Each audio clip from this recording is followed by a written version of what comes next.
The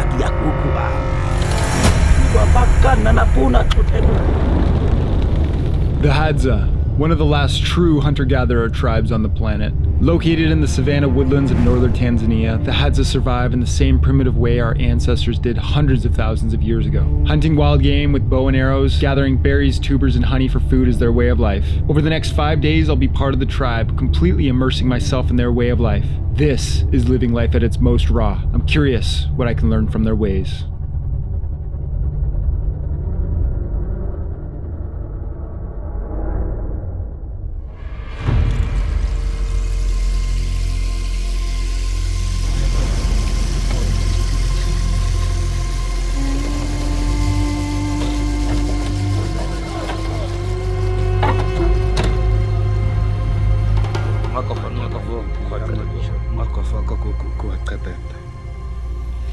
So we just got to the Hadza camp, and they're all just kind of hanging out, getting ready for tonight's hunt. We're gonna go meet the woman and explore the camp a little bit.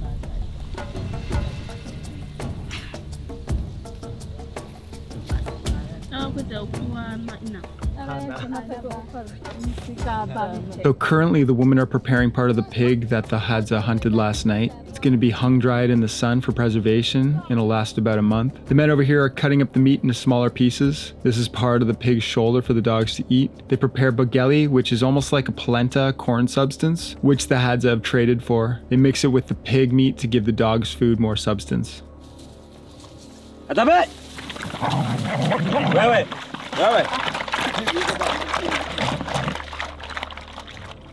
So I'm not here alone on this trek with the Hadza. I'm here with my guide Abbas, his brother Ame, our translator Mikey, and my younger brother Dylan is my cameraman. Gustavo's on a bit of a vacation right now. This is his first break in 5 years, so Dylan's my cameraman. Over the past 200,000 years, humans have migrated all across the globe, but some have never left, maintaining their way of life all this time. This is the Hadza tribe, and we're here in the cradle of humanity. In my hand, I have a traditional Hadza bow and its arrows. Markings of a mongoose tail indicate how many big game kills the Hadza hunter has killed. Here we have about 14 big game kills. The Hadza have adopted paracord, which would have been brought in or traded for. Usually they would use something like animal tendon. There are multiple different types of arrowheads, including arrows to knock birds out of trees, barbed wooden ones to pull rock hyraxes out of their holes after they've been shot, simple practice arrows, and more sophisticated ones with metal for shooting mongooses, knife-like for shooting pigs, highly barbed for shooting sophisticated animals like baboons so they can't pull them out, and most infamously, poison-tipped arrows for taking out big game. This poison is collected from plants. These are strong enough to take out elephants, though their skin is thick. So if the Hadza were to shoot an elephant, they'd want to shoot it in the bottom of the foot as the elephant walks away. Primitive yet very sophisticated at the same time.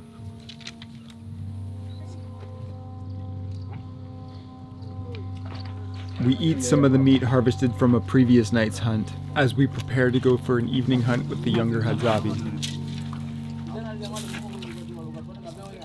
First, a quick word from today's paid partnership, and that's with BetterHelp. You know, life's been pretty awesome recently. I've been traveling the world, going on some amazing trips, and obviously getting to create all this amazing content for you guys. But life wasn't always this great. I had a couple down points where I was really struggling, and I knew that I couldn't get out by myself, and I had to seek help outside of myself in order to get out of those ruts. In the not too distant past, I found myself back in a really bad low spot, and I knew that I had to find help. And this is where BetterHelp comes in. BetterHelp's on a mission to make starting therapy easy. All you have to do is go to their website or download their app, fill out a quick questionnaire, and you get matched with a well-qualified therapist in as little as a couple of days, so you can get started on therapy almost immediately. You can chat with your therapist through text or through phone call, or what I like to do was video call. I like to see my therapist face to face. If you guys find that you're not matching with your therapist and you're not connecting, you can swap out therapists absolutely free. I did this. My first therapist was great. My second therapist was amazing. We matched really well. And I worked with them for a number of months and I found amazing results. If you use the link down below or you use code Budnick at checkout, you get 10% off your first month of therapy. Also, if you use that link, it lets BetterHelp know that this was a successful segment and it really helps out the channel. Thanks guys for watching. Let's get back to the Hadza. The Hadza children bring us to a baobab tree where there's honey. They start a small fire with the charcoal that they brought. This helps ease the bees and makes them way less aggressive.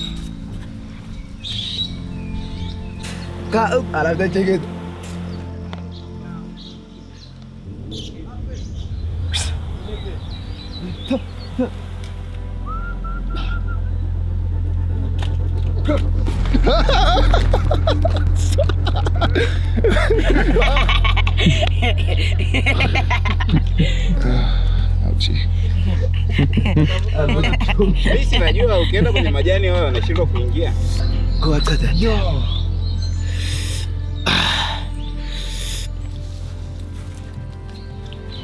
Oh my God! Wow! Wow! There's like bees in it and everything. Was it worth it? Yeah, it was worth it. Maybe not for him, but for us, I only got stung 3 times. Ba ala koko ba osepa ane ba in ba dukun okun enen kwa trateta. Amnapa.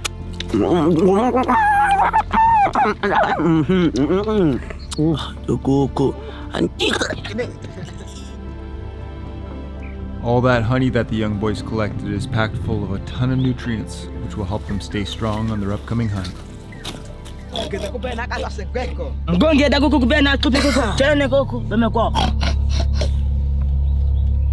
Mama tu, mama tu. Do you know where it is? Whoa, you got it. You ya ko ba?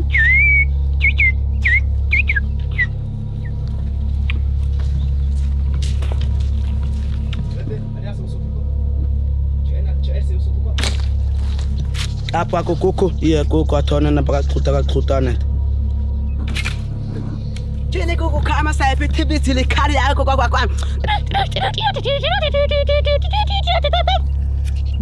Sema kwa pia tu.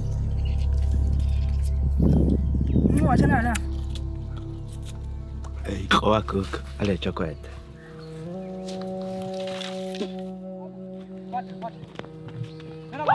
Akili. It's the Hadza boys versus some of the local Toga tribe.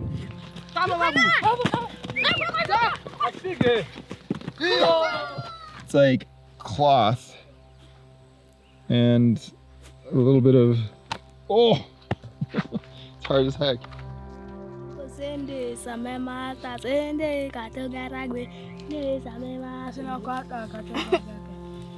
The Hadza love marijuana and tobacco, and they often trade for it.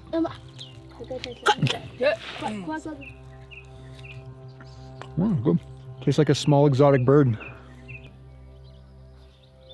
The Hadza are well fed, but that still doesn't keep them from going out tomorrow. We're waking up bright and early for the morning hunt. Excited to see what's in store.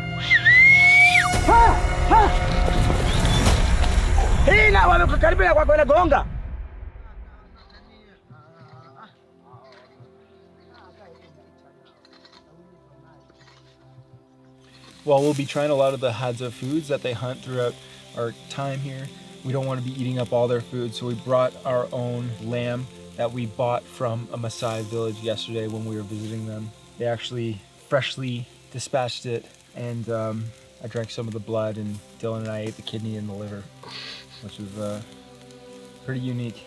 But yeah, we'll be eating some lamb as well as some of the food we brought over this trip. Wow. Almost as good as the lamb kidney from yesterday.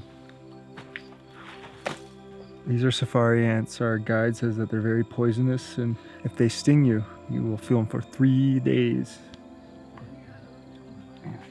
So the Hadza sleep right on the ground, right out in the open all the time. So we're going to be doing the same underneath this baobab tree, though we're doing it with a little bit of added comfort that this little mattress here should be good.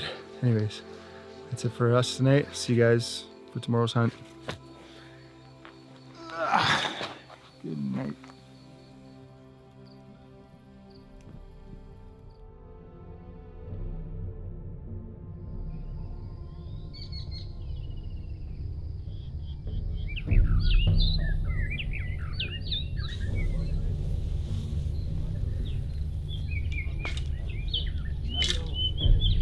So being that we're on the equator means that sun rises very quickly. First light was just a few minutes ago and it's already bright as heck out. So all the villagers are up and getting ready for the morning hunt and we're going along with them.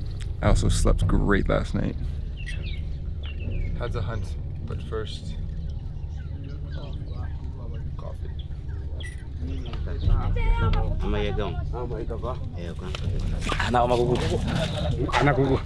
can see what they're hunting for by their arrowheads, and it looks like a wide variety of things, including hopefully big game. They have the poison tips out and the bigger broadheads, so no baboon tips, but almost everything else.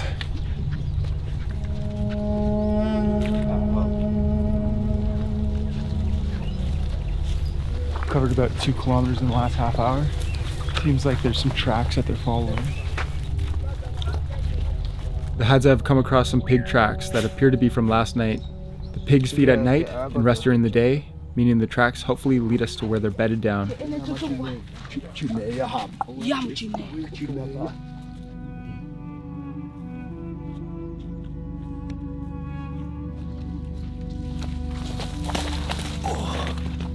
Hadza's arms and legs are scratched from the thorny brush, though their skin is strong and not easily penetrated.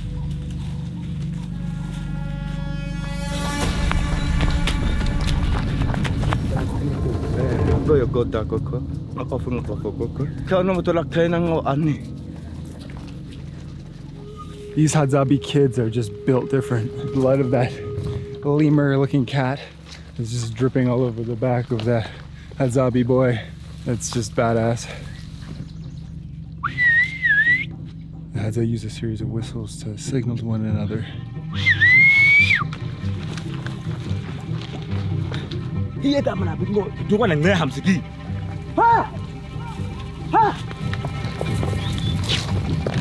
time to catch our breath. We lose them, we're lost. We've been going now for almost 3 hours, covered just about 9 kilometers with 0 stops.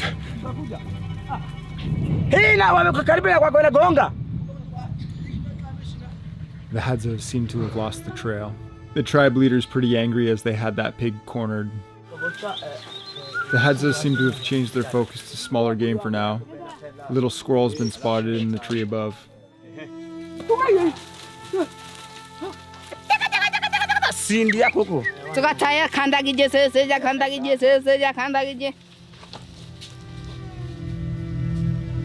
So the morning hunt seems to be waning. We're gonna start heading back. It's been 4 hours and 13.25 kilometers of brush. Absolutely brutal.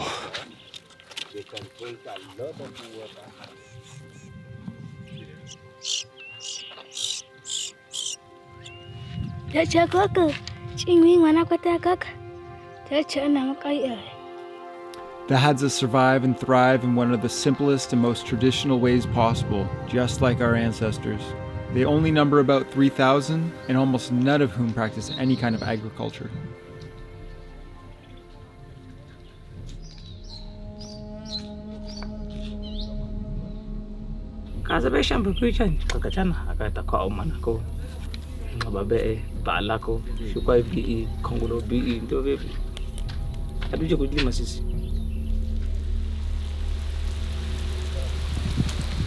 Oh, hello.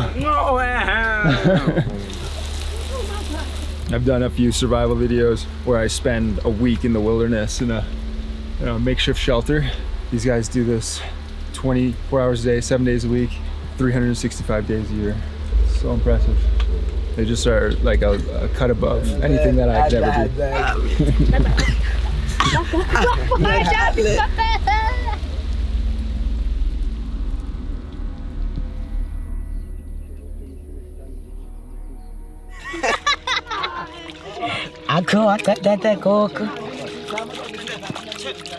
This is where we were sleeping, but 20 minutes earlier. Those rains, they come in hot.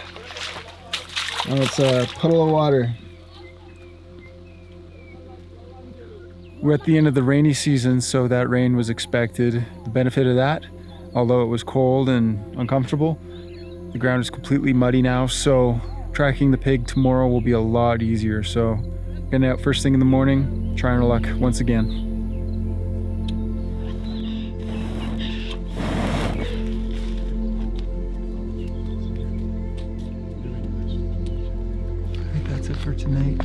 big day of hunting. First thing in the morning. Good night.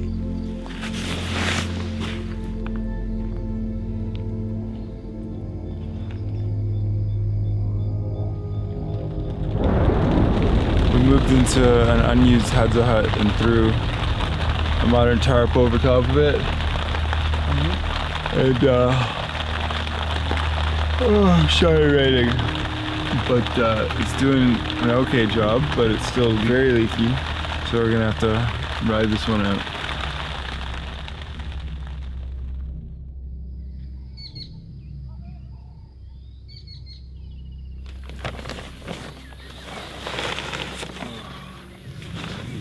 That was a rough night's sleep.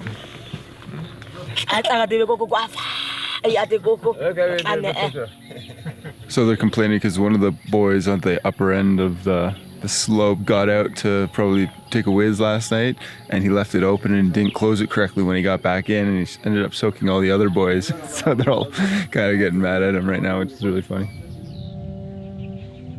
These Hadzabi are a different breed. These younger ones kind of spent the night under the tarp, whereas this older man just slept outside right on the ground beside the fireplace just during the rain. The tribal leader's night was not much better. He has a hut, but it's as holy as can be. There's probably only shingling covering about 20% of his shelter, so he must have just had a real rough night as well. But everybody's up and laughing and getting ready for the morning hunt. Impressive, very impressive.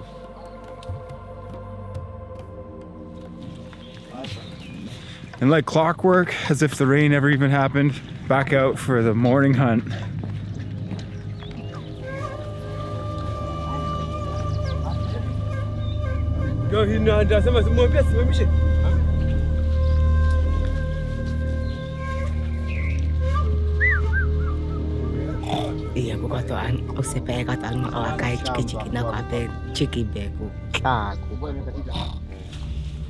So the Hadza are following two pairs of pig tracks. The first pair happened after the rain last night. The other pair happened during the rain. It's really interesting that they can tell exactly when the pig came through here. All I see is mud.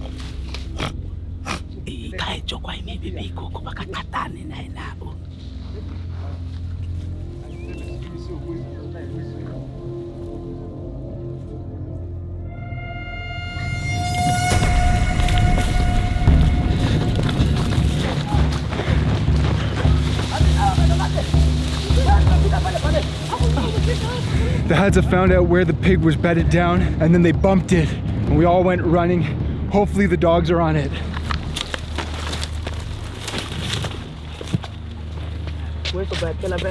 Oh, I'm surprised this is the first time I've seen the Hadza sitting on a hunt, but I guess it's been an hour and 50 minutes and we've done 7.3 kilometers. That's way faster than yesterday. Never mind, we're going.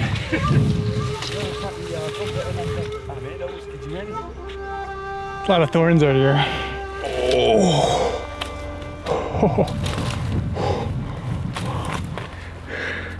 It's like all of a sudden you're just caught in a bunch of thorns.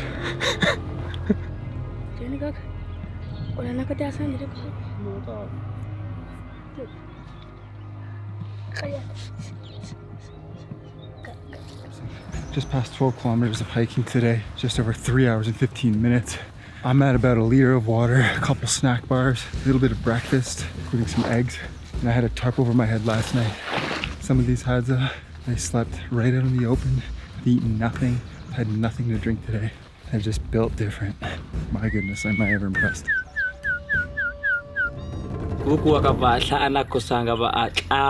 Takana kamo ebichina kwako pana kwako malila kunana puna kuku nabi enabi ndobokoto kwa kakuku.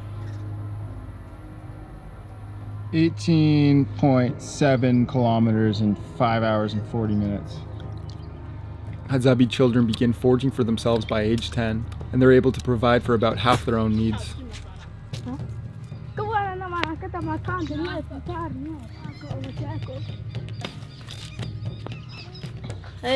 Oh wow.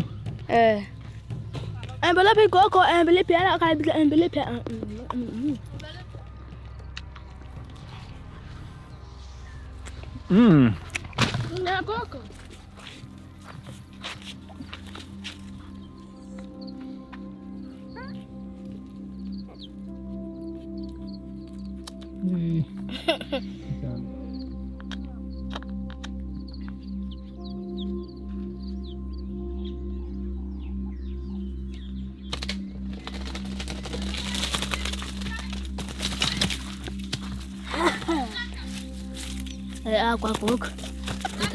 Recently, I was fishing with some local kids on an island in the Pacific Ocean, and the kids would bite the heads of the fish to put them out of their misery. That's also universal.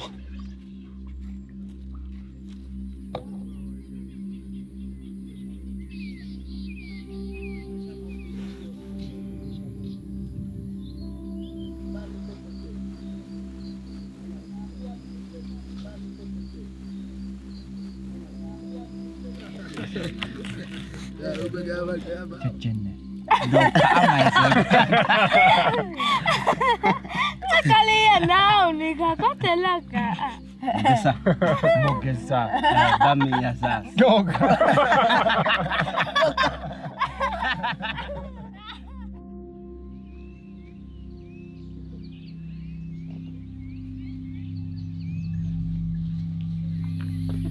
As morning light is cast upon the Hadzabi village, the Hadza awake and prepare for the final hunt of our trip. Today, we head into the mountains in search of pig and baboon. Koko, taang nakita awe koko, sasakam koko.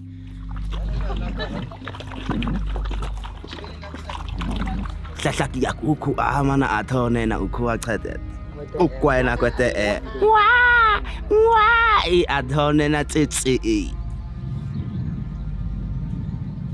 Osapa ko badung ako ka piling jale mo ka bepe ko ali beya ko.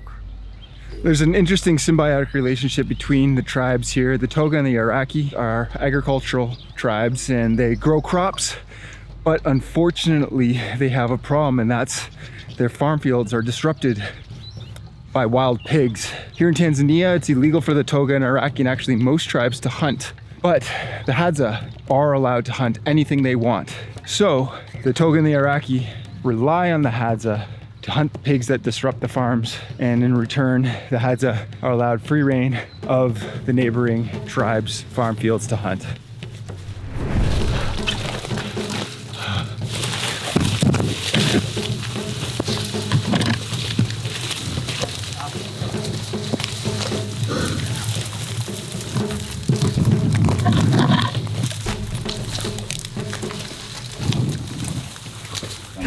Koko ne ya ba kwa ka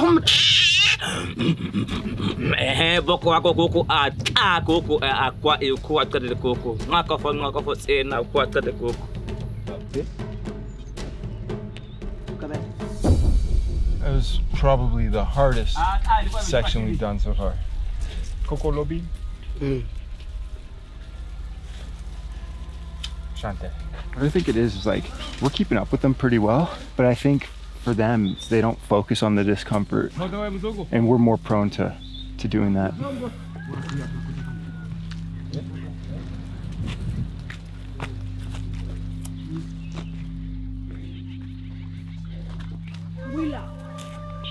Well, we came down out of the mountains, thank goodness, because that was some of the thickest brush I've ever been in. New berries, these ones are like a grape with a seed in the middle.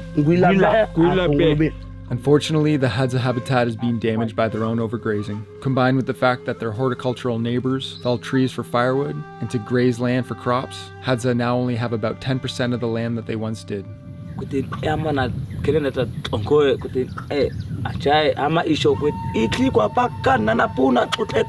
Ukuwa atoa atazama na takeshe amae wala wala akatama tataika uku ama isho ukuwa ama isho acheka bi osowami kuku darutebi atatoga bi osowami ekaina ama isho bawa.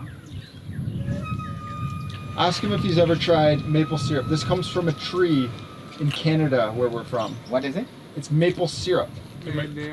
Anasema ni tamu kama asali. Oh, bala. It's a honey. Asali. Akutsiti yabami. Ape. Yeah. Nube ya. Nube ya. Nube ya kuku ya kuku kwata. Bala. Bala. Bala oh.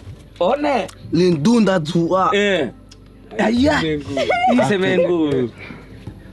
Suba kwa ni. Chita. Chata wile so. Koko. Ama bebe na. Koko. Ala ni kwa ata ona. Ena. One a. Ona kai kana. Ala bala ya ju. One a mo ba me. So che chine. Gawa ni ka.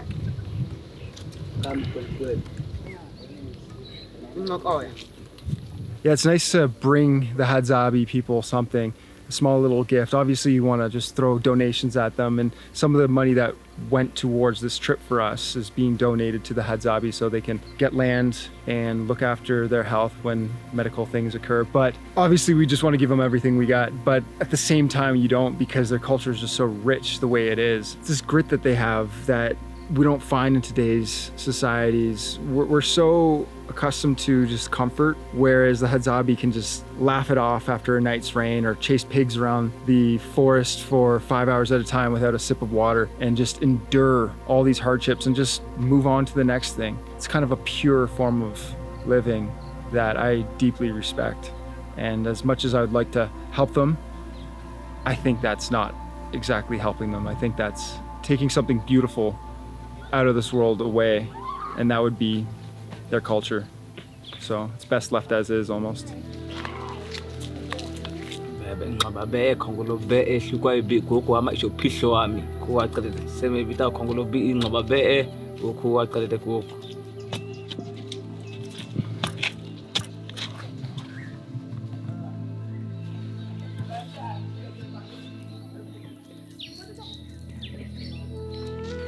Another amazing day. Honestly, it's so special to be able to spend time here with the Hadza, but I'm really looking forward to getting some rest after the past few days of hunting.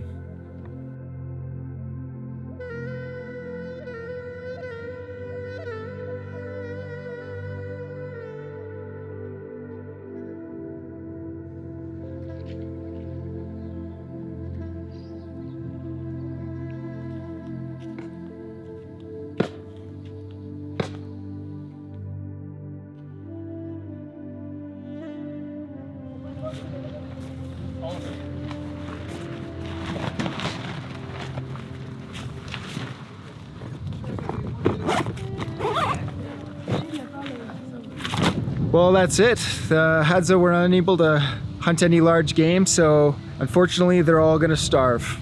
Kuwa ya ba. Chaba bi asope ko te akapuna utebi chaba bi asope. Kaja chaba bi ta kuwa kate ko. I think we can all learn something from the simple life the Hadza live, and I'm just grateful I got to experience these last 5 days with them. I think I'll be back. Thanks guys for watching. We're heading on out. Tasya Nube. Nube ya koko. Nube. Nube ya koko tia. Got a couple souvenirs. I got